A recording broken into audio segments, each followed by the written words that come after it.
Hi, welcome to my channel. నేను మీ భారతి. నా ఛానల్ని సపోర్ట్ చేస్తున్న మీ అందరికీ నా ధన్యవాదాలు. ఈ సపోర్ట్ ఎప్పుడూ ఇలాగే ఉంటుందని కోరుకుంటున్నాను. మీరు ఇచ్చే లైక్స్, కామెంట్స్ నాకు స్నేహితుల మద్దతు లాంటివి. కాబట్టి మీ అభిప్రాయాలను ఖచ్చితంగా పంచుకుంటారని ఆశిస్తున్నాను. ఇది ఆంధ్రప్రదేశ్లోని దట్టమైన అడవి ప్రాంతంలో ఆధునిక ప్రపంచానికి దూరంగా పచ్చని అడవుల మధ్య ఉన్న రుద్రవనం అనే గ్రామం. అక్కడి జీవితాలు నిశ్శబ్దంగా ప్రకృతికి అనుగుణంగా సాగుతాయి. కానీ ప్రతి పౌర్ణమికి ఆ నిశ్శబ్దం ఒక మృత్యు ఘోషగా మారుతుంది. పాడుబడిన రహదారులు, సరైన విద్యుత్ సదుపాయం, మొబైల్ సిగ్నల్స్ లేని ఆ గ్రామంలోకి ఒక కొత్త ఉపాధ్యాయుడు అడుగుపెట్టాడు. అతని పేరు శివప్రసాద్. అది వర్షాకాలం కావడంతో శివప్రసాద్కు రుద్రవనం చేరడానికి 2 రోజుల ప్రయాణం పట్టింది. బస్సు దిగిన తరువాత ఒంటరిగా బురదతో నిండిన దారి వెంట నడుస్తూ చివరికి ఆ గ్రామం చేరాడు. గ్రామం మొత్తం చిరిగిన పాత చీర మాదిరిగా పచ్చ చెక్కల వాసనతో నిగూఢమైన ప్రశాంతతతో ఉంది. కానీ ఆ ప్రశాంతతలో ఏదో తెలియని భయానకమైన వాతావరణం అలుముకుంది. గ్రామ సర్పంచ్ పరంధామయ్య పెద్ద పెద్ద మీసాలతో, గంభీరమైన కళ్ళతో శివప్రసాద్కు స్వాగతం పలికాడు. మా గ్రామానికి స్వాగతం మాస్టారు. ఇక్కడికి వచ్చేవారు చాలా అరుదు. మీకోసం పాఠశాల పక్కనే ఉన్న చిన్నపాటి ఇల్లు సిద్ధం చేశాను అని అన్నాడు. అతని మాటల్లో ఏదో తడబాటు, ఏదో రహస్యాన్ని దాచిపెడుతున్నట్టు శివప్రసాద్కు అనిపించింది. కొద్ది రోజుల్లోనే శివప్రసాద్ గ్రామ వాతావరణానికి అలవాటు పడ్డాడు. పిల్లలు అమాయకంగా, పెద్దలు మౌనంగా కనిపించారు. అయితే అక్కడ కొన్ని వింత సాంప్రదాయాలు, ఆచారాలు అతని దృష్టిని ఆకర్షించాయి. గ్రామ పొలిమేరల్లో ఉన్న ప్రతి చెట్టు కొమ్మకు ఎర్రని గుడ్డలు కట్టారు. పసిపిల్లల చేతులకు, కాళ్లకు నల్లటి దారాలు కట్టారు. సాయంత్రం వేళల్లో గ్రామంలో పెద్దవారు గుంపులుగా చేరి ఏవో పూజల గురించి గుసగుసలాడుకుంటున్నారు. వారి మాటల్లో ప్రతి పౌర్ణమి అన్న పదం మాత్రం తరచూ వినిపించేది. ఒకరోజు స్కూల్ అయిపోయిన తరువాత పరంధామయ్య శివప్రసాద్ని తన ఇంటికి పిలిపించాడు. మాస్టారు, ఒక విషయం. రేపు పౌర్ణమి. ఆ రోజు రాత్రి పొద్దుపోయే వరకు బయటకు వెళ్ళకండి. ముఖ్యంగా ఒంటరిగా అస్సలు వెళ్ళకండి. ఇంట్లో దీపాలు వెలిగించి తలుపులు గడియ పెట్టుకొని ఉండండి అని హెచ్చరించారు. శివప్రసాద్ ఆశ్చర్యంగా చూశాడు. ఎందుకు సర్పంచ్ గారు? ఏమైంది? దొంగల భయమా అని అడిగాడు.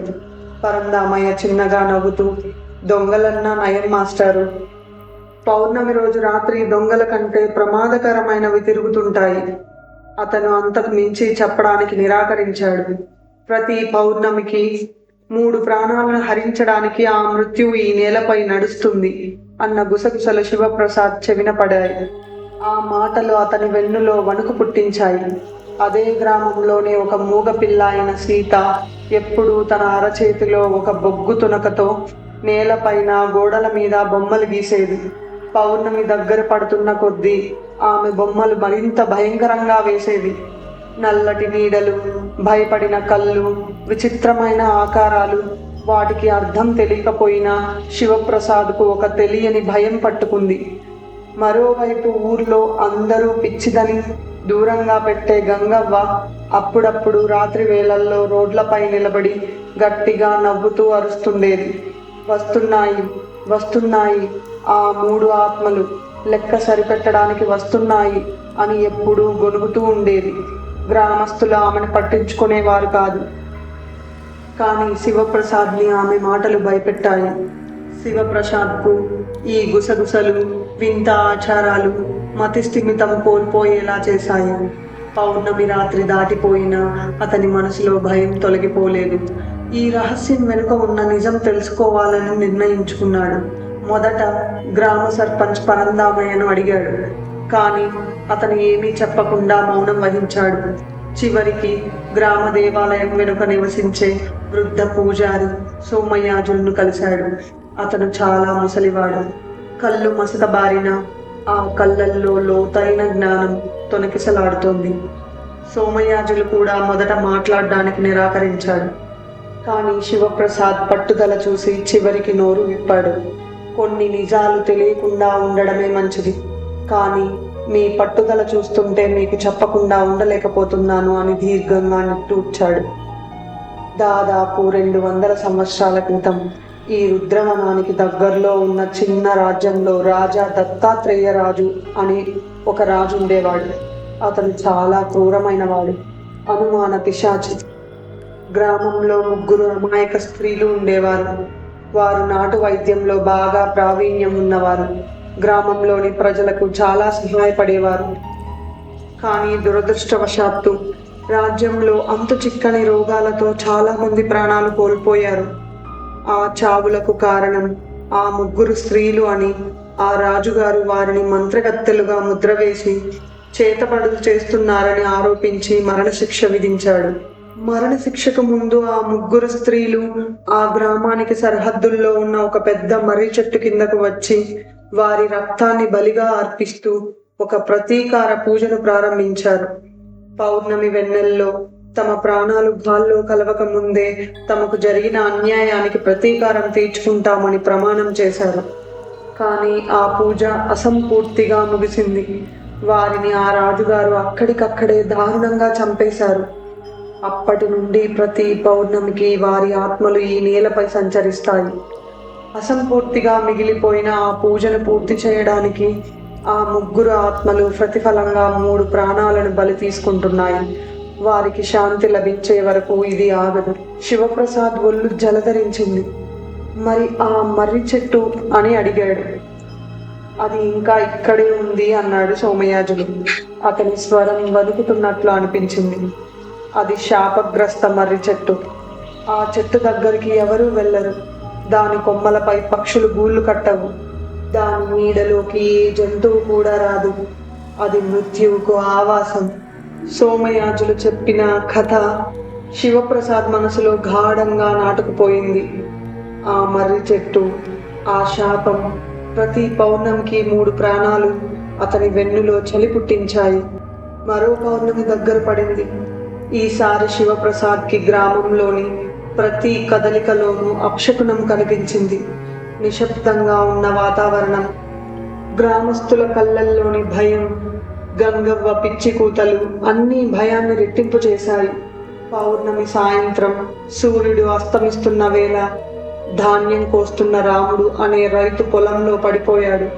అతని శరీరానికి ఎలాంటి గాయాలు లేవు. కానీ అతని కళ్ళు భయంతో వెడల్పుగా తెరుచుకొని ఒక అదృశ్య శక్తిని చూసినట్లు ఉన్నాయి. అతని గుండె ఆగిపోయింది. గ్రామస్తులు చుట్టూ చేరారు. కానీ ఎవరూ అతన్ని తాకడానికి ధైర్యం చేయలేదు. వారి ముఖాల్లో భయం కన్నా ఓ నిస్సహాయత, అలవాటు పడిన భావం స్పష్టంగా కనిపించింది. ఆ రాత్రి గ్రామంలోని పాడుబడిన బావి వద్ద 2వ విషాదం చోటు చేసుకుంది. లక్ష్మి అనే మహిళ బావిలో పడిపోయిందని కనుగొన్నారు. కానీ విచిత్రం ఏంటంటే ఆ బావి ఎండిపోయింది. అందులో ఎలాంటి నీటి జాడ లేదు. అయినా ఆమె శరీరం తడిసి ఊపిరాడక చనిపోయినట్లు ఉంది. ఆమె ముఖం కూడా భయంతో గడ్డకట్టుకుపోయింది. ఈ సంఘటన గ్రామం మొత్తాన్ని మరింత భయంలోకి నెట్టింది. తెల్లవారుజామున 3వ విషాదం జరిగింది. గ్రామ పొలిమేరల్లో తన ఇంట్లో 6 ఏళ్ల పిల్లవాడు నాని గడ్డకట్టుకుపోయినట్లు కనిపించాడు. అతని చేయి ఎవరినో చూపిస్తున్నట్లు ఉంది. అతని కళ్ళు కూడా భయంతో నిండి ఉన్నాయి. గ్రామస్తులు గుంపులుగా వచ్చి చూశారు. వారి ముఖాల్లో ఆశ్చర్యం లేదు, కేవలం అలవాటు పడిన విచారం మాత్రమే. పరందామయ్య నాని మృతదేహం పక్కన నిలబడి ఇలా అన్నాడు, ఈ నెలకు లెక్క సరిపోయింది.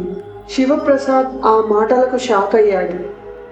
ఏమిటి సర్పంచ్ గారు, ఇది ప్రమాదం కాదు, ఇది హత్య. మనం ఏదో ఒకటి చేయాలి అని అరిచాడు. కానీ పరందామయ్య అతని వైపు కూడా చూడలేదు. గ్రామస్తులు కూడా అతని మాటలను పట్టించుకోలేదు. వారి చూపుల్లో భవిష్యత్తులో కూడా ఇలాగే జరుగుతుందన్న నిస్సహాయత, అలవాటు పడిన అంగీకారం మాత్రమే కనిపించాయి. సీత మూగపిల్ల ఈ సంఘటనలు అన్నీ చూసింది. ఆమె తన బొగ్గుతో నేలపైన గీసిన చిత్రాలలో గురి మరణాలను ముందుగానే సూచించే నల్లటి నీడలు, భయపడిన కళ్ళు స్పష్టంగా కనిపించాయి. శివప్రసాద్ ఆమె బొమ్మలను చూసి ఒళ్ళు గగుర్పొడుచుకున్నాడు. గంగవ్వ రాత్రిపూట 3 ఆత్మలు 3 ప్రాణాలు లెక్క సరిపోయింది అని గొనుగుతూ పిచ్చిగా నవ్వుతూ ఊరిలో తిరుగుతుండడం శివప్రసాద్కి మరింత భయం కలిగించింది. శివప్రసాద్ ఎలాగైనా ఈ చావుల వెనుక ఉన్న రహస్యాన్ని తెలుసుకోవాలని అనుకున్నాడు. అతను ఈ శాపాన్ని ఆపాలని దృఢంగా నిశ్చయించుకున్నాడు. మొదట అతను సోమయాజులను మళ్ళీ కలిశాడు. పూజారి కళ్ళు మూసుకొని దీర్ఘంగా ఊపిరి పీల్చుకున్నాడు. మాస్టర్, నేను చెప్పినంతకన్నా ఎక్కువ చెప్పడానికి అనుమతి లేదు. ఈ 3 ఆత్మలు శాంతిస్తేనే ఈ గ్రామం బతుకుతుంది అని అన్నాడు. పూజారి మాటలు విన్న తరువాత శివప్రసాద్కు ఒక ఆలోచన తట్టింది. ఈ శాపాన్ని గురించి తెలుసుకోవాలంటే ఆ పూజ గురించి పూర్తి వివరాలు తెలుసుకోవాలి. గ్రామంలోని పాత ఇండ్లు, దేవాలయం, ఎక్కడైనా ఏదైనా ఆధారాలు దొరుకుతాయేమోనని వెతకడం మొదలుపెట్టాడు. ఒక సాయంత్రం దేవాలయం పక్కనున్న పాడుపడిన చిన్న గ్రంథాలయంలో దుమ్ము కొట్టుకుపోయిన పాత అరల్లో అతను తాళపత్ర గ్రంథం కనుగొన్నాడు. అది పాతకాలపు వాడుకలో లేని భాషలో ఉంది. సోమయాజుల సహాయంతో కొన్ని రోజుల శ్రమ తరువాత శివప్రసాద్ గ్రంథాన్ని అర్థం చేసుకోగలిగాడు. ఆ తాళపత్ర గ్రంథంలో ఆ మంత్రగత్తెల శాపం, వారి అసంపూర్తి పూజ గురించి వివరంగా ఉంది. ఆ పూజ పూర్తి కావడానికి 2 మార్గాలు ఉన్నాయని అందులో రాసి ఉంది. అందులో ఒకటి, దత్తాత్రేయ రాజవంశీయులు వారి ఇష్టపూర్వకంగా వాళ్ళ ప్రాణాలను త్యాగం చేయాలి, కానీ రాజవంశం ఎప్పుడో అంతరించిపోయింది. రెండవది, ఆ 3 స్త్రీలు పఠించిన ఆఖరి మంత్రాలను గ్రహణ సమయంలో జన్మించిన ఒక వ్యక్తి పౌర్ణమి రాత్రి ఆ శాపగ్రస్త మర్రి చెట్టు కింద ఆ మంత్రాలను చదివి పూజ పూర్తి చేయాలి. రెండవ మార్గం చదువుతుంటే శివప్రసాద్ గుండె వేగంగా కొట్టుకుంది. అతనికి ఒక పాత జ్ఞాపకం మెరుపులా గుర్తొచ్చింది. తన తల్లి తరచుగా చెప్పేది, నువ్వు పుట్టిన రోజున పెద్ద గ్రహణం పట్టింది, ఆ సమయంలోనే పుట్టావు కాబట్టి నువ్వు చాలా ప్రత్యేకమైన వాడివి అని. శివప్రసాద్ చెయ్యి వణుకుతుండగా తన పాత జాతక చక్రాన్ని వెతికి చూశాడు. అందులో స్పష్టంగా గ్రహణ సమయంలో జననం అని రాసి ఉంది. శివప్రసాద్ ఒళ్ళు జలధరించింది. తను ఆ శాపాన్ని ఆపగలడు, కానీ గ్రంథంలో ఇంకో విషయం కూడా ఉంది. ఈ ఆచారాన్ని పూర్తి చేస్తే ఆ ఆత్మలు శాంతిస్తాయి, కానీ ఆ పూజ నిర్వహించిన వ్యక్తి ఆత్మ వారితో పాటు శాశ్వతంగా బంధించబడుతుంది. 4వ ఆత్మగా ఆ చెట్టుకు బందీ అవుతుంది, మృత్యువుకు సాక్షిగా మిగిలిపోతుంది. ఈ భయంకరమైన నిజం శివప్రసాద్ను కలవరపరిచింది. తన ప్రాణం పణంగా పెట్టి ఆ గ్రామాన్ని కాపాడాలా, తన ఆత్మ శాశ్వతంగా బంధించబడాలా? పిచ్చి పట్టిన దానిలా నవ్వుతూ తిరిగే గంగవ్వ అరుపులు మరింత స్పష్టంగా శివప్రసాద్ చెవుల్లో వినిపించాయి. 4వ నీడ, అది వస్తుంది, ఆత్మబంధం, ప్రతిఫలం అడుగుతుంది అని ఆమె గొనుగుతుండడం శివప్రసాద్కు భయం కలిగించింది. సీత గీసిన బొమ్మల్లో అప్పటి నుండి 4 ఆత్మల నీడలు కనిపించడం ప్రారంభించాయి. ఆ 4వ నీడ శివప్రసాద్ను పోలి ఉండడం ఆశ్చర్యం కలిగిస్తోంది. మరొక పౌర్ణమి రానే వచ్చింది. గ్రామం భయంతో నిశ్శబ్దంతో నిండిపోయింది. కేవలం ఈ శాపాన్ని అంతం చేయాలి అని అతను దృఢంగా నిర్ణయించుకున్నాడు. పౌర్ణమి సాయంత్రం చంద్రుడు ఆకాశంలో వెన్నెల కురిపిస్తున్న వేళ శివప్రసాద్ తన మనసులో ధైర్యాన్ని నింపుకొని చేతిలో తాళపత్ర గ్రంథంతో ఆ శాపగ్రస్త మర్రి చెట్టు వైపు నడిచాడు. గ్రామస్తులు అతనిని ఆపడానికి ప్రయత్నించారు, కానీ అతని కళ్ళల్లో స్థిరత్వాన్ని చూసి అడుగులు వెనక్కి వేశారు. ఆ మర్రి చెట్టు భయంకరంగా ఆకాశంలో తన కొమ్మలను చాచి ఒక భూతంలా నిలబడి ఉంది. దాని చుట్టూ ఉన్న గాలి కూడా స్తంభించినట్లు అనిపించింది. శివప్రసాద్ చెట్టు కింద నిలబడి తాళపత్ర గ్రంథంలోని చివరి మంత్రాలను పఠించడం ప్రారంభించాడు. అతని స్వరం గాలిలో ప్రతిధ్వనించింది. అతని చివరి మంత్రం ఉచ్చరిస్తున్నప్పుడు విచిత్రమైన సంఘటనలు జరిగాయి. చుట్టూ ఉన్న గాలి ఒక్కసారిగా నిలిచిపోయింది. కాలం నెమ్మదిగా కదులుతున్నట్లు అనిపించింది. చంద్రకాంతి మరింత తీవ్రంగా మారింది. అకస్మాత్తుగా ఆ వృద్ధ మర్రి చెట్టు బెరడు నుంచి రక్తపు ఛాయలో ఉన్న జిగురు కారడం మొదలైంది. అది నెమ్మదిగా భూమిలోకి ఇంకింది. ఒక్క క్షణం శివప్రసాద్కు ఆ ముగ్గురు స్త్రీల గొంతులు వినపడినట్లు, వారి ఆత్మలు శాంతించినట్లు అనిపించింది. అతని శరీరం వణుకుతున్నా మనసు ప్రశాంతంగా మారింది. ఆ రాత్రి గ్రామంలో ఒక్క ప్రాణము గాల్లో కలవలేదు. తొలిసారిగా రుద్రవనంలో పౌర్ణమి రాత్రి శాంతంగా గడిచింది. గ్రామస్తులు తెల్లవారుజాము నిద్రలేచి ఎవరూ చనిపోలేదని తెలుసుకొని నమ్మశక్యం కాని ఆనందంలో నిండిపోయారు. శాపం తొలగిపోయిందని అందరూ ఊపిరి పీల్చుకున్నారు. కానీ శివప్రసాద్ కనిపించలేదు. అతని ఇంటి తలుపులు తెరిచి ఉన్నాయి. అతని వస్తువులు ఎక్కడివక్కడ అలాగే ఉన్నాయి. అతను లేడు. గ్రామస్తులు అతని కోసం వెతకడం ప్రారంభించారు. తెల్లవారుజామున సర్పంచ్ పరందామయ్య సోమయాజులతో కలిపి ఆ శాపగ్రస్త మర్రి చెట్టు దగ్గరికి వెళ్ళాడు. అక్కడ చెట్టు బెరడు నుండి కారిన జిగురు ఆరిపోయి ఉంది. చెట్టు పక్కన తాజాగా తవ్విన 4వ సమాధిని గుర్తించారు. అది ఎవరిదంటే చెప్పడానికి అక్కడ ఎవరూ లేరు. సూర్యకిరణాలు ఆ చెట్టుపై పడ్డప్పుడు పరందామయ్యకు సోమయాజులకు గుండెలు ఆగిపోయినంత పనైంది. ఆ మర్రి చెట్టు నీడలో అంతకు ముందు 3 ఆకారాలు మాత్రమే కనిపించేవి. ఇప్పుడు 4 ఆకారాలు స్పష్టంగా ఘనీభవించినట్లుగా నేలపై పడ్డాయి. ఆ 4 నీడల్లో ఒకటి మిగతా వాటి కంటే భిన్నంగా, నిస్సహాయంగా, అమాయకంగా ఉంది. అది శివప్రసాద్ నీడ. రుద్రవనం శాపం నుంచి విముక్తి పొందింది. కానీ దానికోసం ఒక అమాయక ప్రాణాన్ని బలి తీసుకుంది. శివప్రసాద్ ఆత్మ ఆ శాపగ్రస్త చెట్టుకు శాశ్వతంగా బందీగా మారింది.